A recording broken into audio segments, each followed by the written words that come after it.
It's Around the Horn, the show of competitive banter. Here's Tony Reale.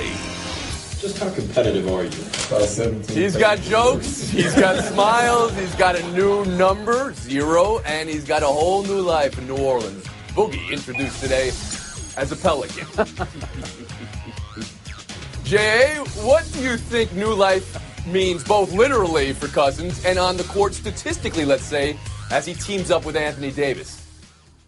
Well, to start, I like the new color. He looks good in red, and this really is not something new for him so far because we haven't seen him deal with adversity yet. That is going to be the big question. We've seen the playful side of him before in Sacramento during the non-chaotic moments, few that they might have been. How is he going to deal not only with adversity, but with constructive criticism? His tendency is to lash out even against those who are only there to help him, who have his best interests at heart. Will he deal with constructive criticism when people are trying to help him out? And will he be able to maintain his composure when things go wrong? These are the two issues we need to see from DeMarcus Cousins. You question the same way that Adonde does, Bomani?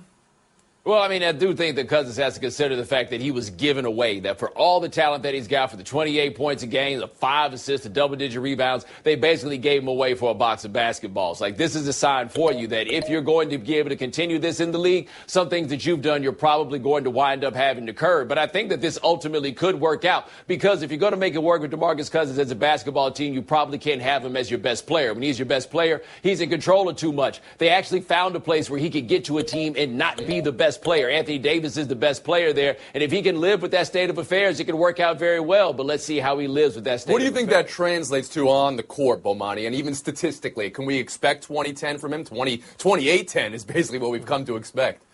I mean, it's the best pair of big men in the league, and where Cousins is just weak, Davis is strong in a lot of ways. This could be a phenomenal pairing. All right, Sola, how about you? You know, it's easy to win the press conference. There's a team about 10 blocks from here that always seems to win the press conference. Right? And actually, the games have to start. And, you know, he's a competitive guy, but that next technical foul, he's going to be suspended again. So he's going to always walk that fine line between being emotional, being competitive. I agree with Bomani, though. This has a chance to be something special. Plus, let's remember, it's not like they gave up that much to get him. I look at it as he's got a clean slate. Let's hope DeMarcus Cousins looks at it like that because, you know, he's wearing that number 0 right now. Number 30 might have been more appropriate. That's how much money he left on the table. $30 million he's going to lose by getting traded to New Orleans. Let's see how that impacts him. Jackie, Jay started this conversation wondering about the headspace Cousins can get in this new environment. Do you think that's a question? And do you question about how he'll fit with Anthony Davis? It's always a question, Tony. It's the reason why they didn't get more for him, the Sacramento Kings. It's the reason why the Boston Celtics, who are one really key player away, with a guy with a talent like DeMarcus Cousins, that they wouldn't even trade for him. That's always going to be the issue with DeMarcus Cousins. And my question is, I get that this is a great pairing of two big men, but my question is Anthony Davis a strong enough personality to be the guy that's going to corral DeMarcus Cousins when he starts to go off the rails? Because in the amount of time that DeMarcus Cousins has been in the league, have you seen one single teammate that has been able to do that for him? I have not. Have you seen one single coach that's been able to do it? The one was Mike Malone, and they fired him.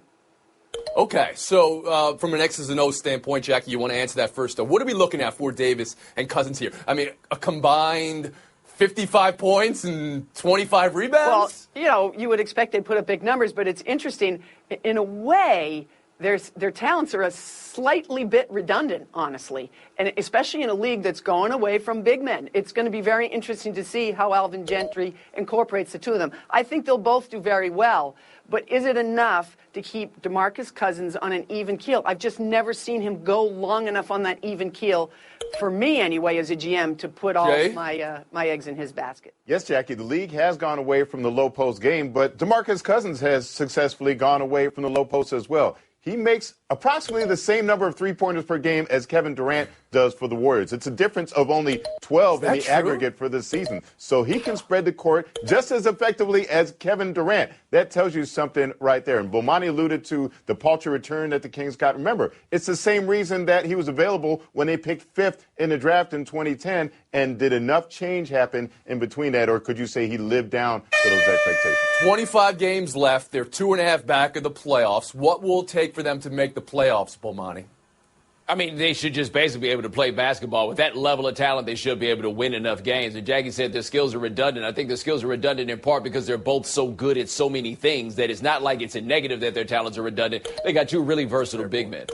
Isola after the horn. Yeah, they need Drew Holiday to stay healthy, Davis and Cousins. Then they can make a legitimate run. One thing about, them being redundant, Cousins does lead the league in post-up plays run for him. So I think you stick him on the block. That's going to be pretty effective. Plus, Davis would rather be on the perimeter. That's why I think it could work.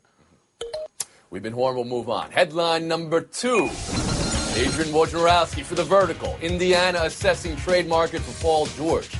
He writes they're considering whether to build around him or blow it all up and trade him. Combine that with the amazing tweets of Isaiah Thomas, emojis by the hour.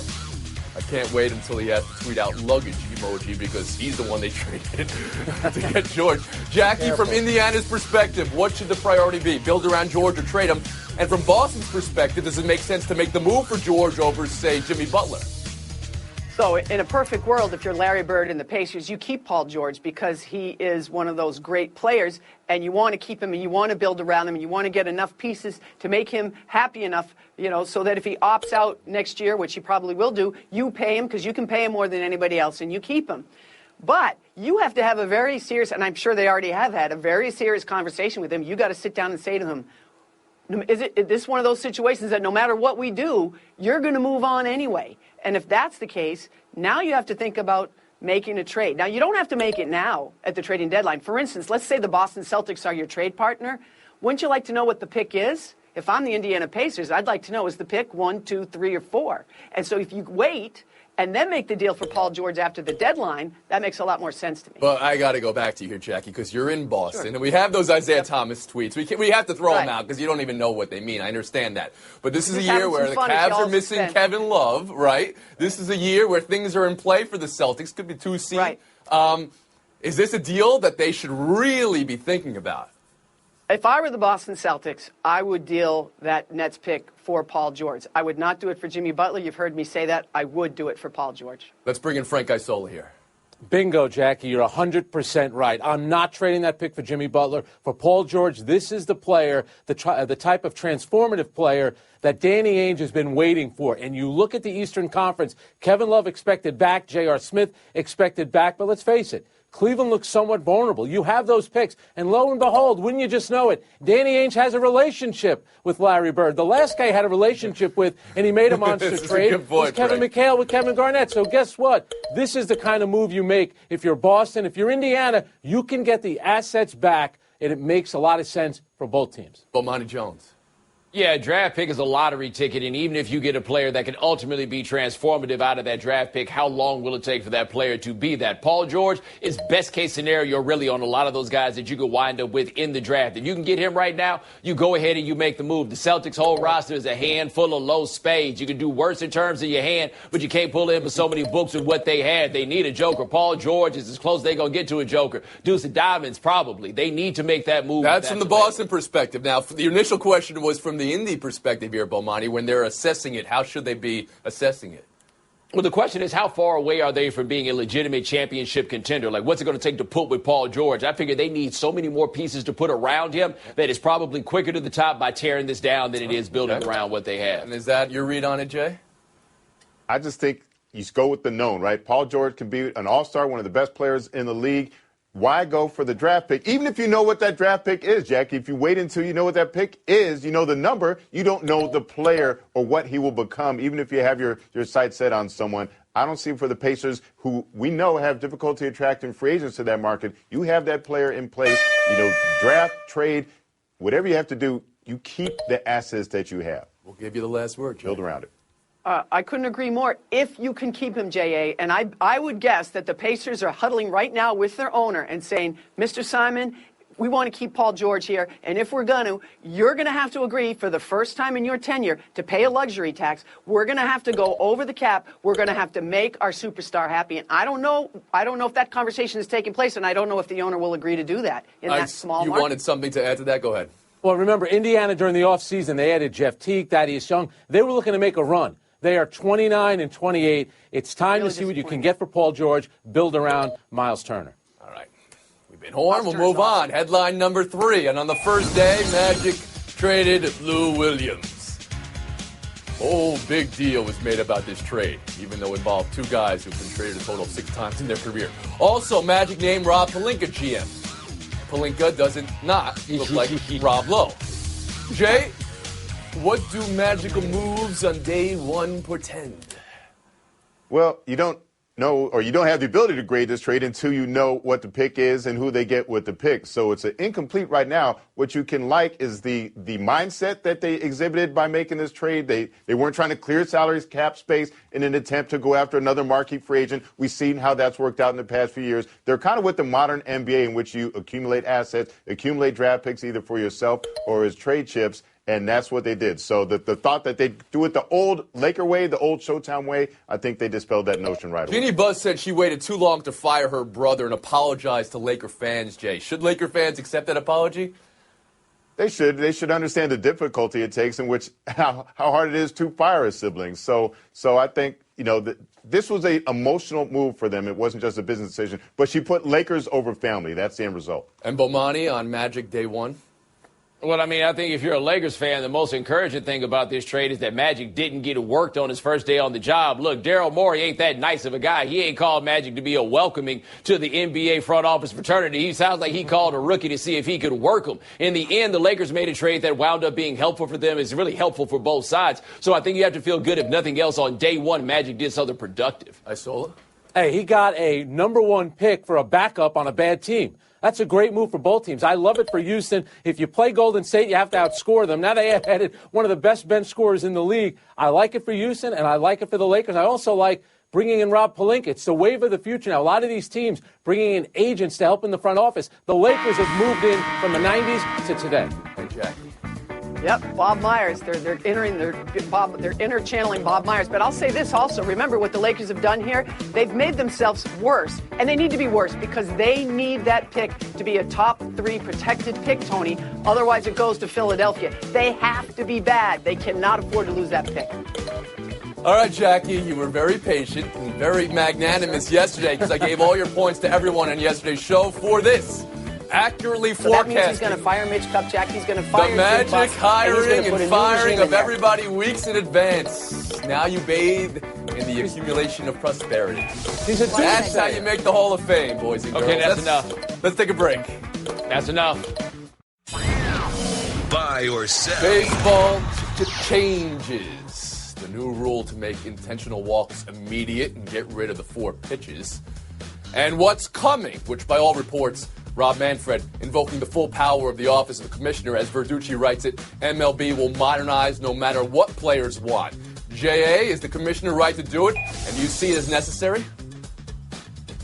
It is necessary, and it's within his rights to issue these executive orders, if you will, because it is in the best interest of the game. The Players Association is looking out for the best interest of the players, but I think he has the interest of the growth of the game at heart, so therefore push it through regardless of whether or not the players agree. Bomani Jones. Well, it's only necessary if these things are going to have a real tangible effect on gameplay, and the intentional walks, for example, will not. That'll probably shave about 15 seconds per game. Do you want to start going with unilateral moves against a union that has generally been ready to fight about anything? I'm not sure the juice is worth the squeeze. Sola? Yeah, I don't like it. Plus, you're impacting the strategy. When you give an intentional walk, a guy on third could try to steal, especially if the catcher bobbles the ball. And also, they're trying to limit maybe the amount of times, you can't have a relief pitcher just face one guy. He might have to be in there for a minimum of 2 or 3 batters. That's also affecting the strategy. I don't like it. McMahon. Yeah, but I think some of the other things, Frank, make sense, like a pitching clock. It's time for that. And there should be a limit of how many times the manager and the pitching coach can go to the mound. Yeah, and Bomani, you're right. That one little thing is only a few things, but when you cumulatively add them all together, it's going to take a game that keeps slowing down and make it faster. This guy's looking ahead, Manfred. He's smart. He's doing the right thing. Buy or sell 2, Joe Lenardi. The ACC, right now, 10 teams in the tournament, 2 in the first 4 out, 1 in the next 4 out. Bomani, 10 in, 13 with a shot. Are you buying that? And is that legit or reputation? Well, I mean, I think it's in part reputation. I'm not saying it's totally legit. 4 of the teams that we're talking about, 11 or more losses, right? We've consolidated these big conferences. They don't play full round robins. You're going to be in places like this at the end of the year where it seems like they all have a chance. Whole bunch of them going to be at home. Isola? You know what? I don't have a problem with it from this standpoint. The ACC is all over the country now. It's in the Northeast, you're in the South, you're also in the Midwest. So it's not like you're spreading, it's just one little area of the country. So if they're going to get 10 in, they're going to be from all over the place. So no big deal. McMullen? Yeah, I'm still getting used to the idea, Frank, that Syracuse and Pittsburgh in the ACC. That's just hard for me to wrap my eyes around. I really believe this will all take care of itself, Tony. Because of the multiple-digit losses that so many of these teams have, I'm going to say that I don't think any more than 7 or 8 get in. I'd be shocked. You're putting it at more 7 or 8. And real quick, Isola, how many in the end? Bomani, how many in the 11 end? will get in. 11. I'll go at 9. Okay, and Adande. I wouldn't be surprised by 10, but that wouldn't impress me. Sheer volume alone doesn't impress me. It's a byproduct of expansion. You know what's more impressive? In 96 and 97 when 6 ACC teams got in, when it was a 9-team conference. They had players like Anton Jameson, Vince Carter, and, Tim Duncan. All right. You know what impressed me? That Adande didn't work in Northwestern into a discussion about the tournament this year. We need to get in the tournament first, and then we can talk about it. I invited that, but you're getting muted anyway. In order to make tournaments, you got to make tournaments. Buy or sell 3, Iverson, rolling. Is that your goal? You want to coach in the NBA? Who? You. Hell no. Why not? Because I ain't coaching no more that make more money than me. So, I'm going to tell them anything. We'll put you down as a no then answer. Thank you very much. Does that make you wish maybe he were part of the league, though, Frank? Is there a place in the game for Iverson today? It sounds like he speaks from experience. We should get Larry Brown on the phone. But I think what Allen Iverson needs to know, head coaches, assistant coaches in the NBA, they make pretty good money. He might want to reconsider, but also you got to show up for practice, Allen, if you get that money. Of course. Do you think he could make a good coach on some level anywhere, Isola? Why not? Why couldn't he? I mean, he has great experience. Players look up to him. But like I said, you got to put the work in. Jackie, how about you? I don't think so. And never mind calling Larry Brown. How about Lionel Hollins, Eddie Jordan, Johnny Davis, Chris Ford, because he played for all those dudes too. And you know what he was thinking about them when he was playing for them. Just what he just said. Is there a place for Iverson in today's game, Jack? There's a place in the game, but it is not as a head coach. What is it then? Something else. What is this something else? Broadcaster. Boy, yeah. Ambassador? That would be incredible. Ambassador, all right. Emeritus. No, Adande, how about you? Bad will ambassador? I'm going to sell that as the best explanation given for not getting into coaching. Rod Strickland once said, I don't want to coach, word that Iverson used, like me. That was the reason he said he wasn't going to coach. Then, of course, he got into coaching. But I would love to have Iverson around, though. More Iverson is a better thing. Jones. I mean, that's a fascinating insight into Allen Iverson, certainly. But no, he couldn't be a head coach because he has told you that he finds practice to be useless. It's not just that he doesn't want to come, it's that he sees no actual value in it. Is there a role for him in the NBA? Just showing up being Allen Iverson. I mean, that's all we want him to do. We just wanted Adande to be Adande today, and he delivered. Bomani to be Bomani, he delivered. But ran into a buzzsaw named McMullen and Isola. Showdown is next.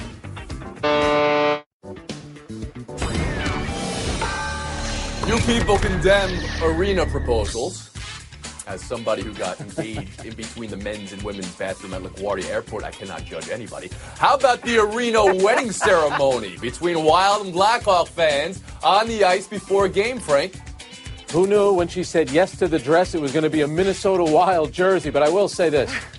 So much fighting takes place on the ice, why not a marriage? You know what? Here's the thing, Frank. This is not unprecedented. You probably don't remember this, but I do. In 2014, Courtney Segenga got married in a Western Michigan ice rink. The reason I remember it, they said the dress wore white and stainless steel. She was on skates. I loved it. Oh, okay. Now I'm following you. All right. So she was playing. There we go. Point to Jackie Mack. We'll move on. Showdown 2. Zion Williamson, people. The nation's number 2 recruit for next year in front of Roy Williams last night. It's a list of about 20, 30 teams who want him. LeBron comparisons are everywhere now, Jackie. Can they even do that? Is that fair to anybody to compare him to LeBron? Here's my question, Tony. Who's the number 1 recruit if this guy's the number 2 recruit? And that's why it can't be about LeBron James, because there was never any question that LeBron was This kid is brilliant, but I will say this. He's going up against all-star game type of defense, but once he gets himself in a little better shape, look out, world. That kid is terrific. Fun to watch. I don't have the number 1 recruit. I'm sure he exists, and I'm sure he's incredible as well. We'll give the point to each. We'll move on. Showdown 3. You expected Missouri to play with house money. How would you describe this first half? They played well.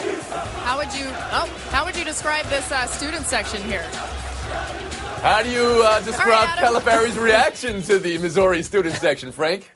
He was definitely unnerved, but give the sideline report a lot of credit. Instead of ignoring what the obvious story was, she actually asked him about it. He stormed off, didn't want to answer it, but that was the story. Yeah, but you know what? I got to give Calipari a pass here. Who wants to stand there and listen to someone say, Tony sucks, Jackie sucks, Frank sucks? No one wants to hear that. He had a human reaction. I think that fuels Frank, honestly. Jack's Matt FaceTime. Larry Sanders is in the middle of a tryout now with the Cleveland Cavaliers. And you're right, remember, he last played in 2015 and left the game because of some anxiety and depression. I don't know what kind of shape he's in, and I don't know if it'll happen this year, but I certainly hope that the NBA is ready to give Larry Sanders another chance. Mental illness is a huge problem in the NBA. Look to the left, look to the right at your roster. You're going to see someone else with similar problems. Why not give this guy another chance at something he loves?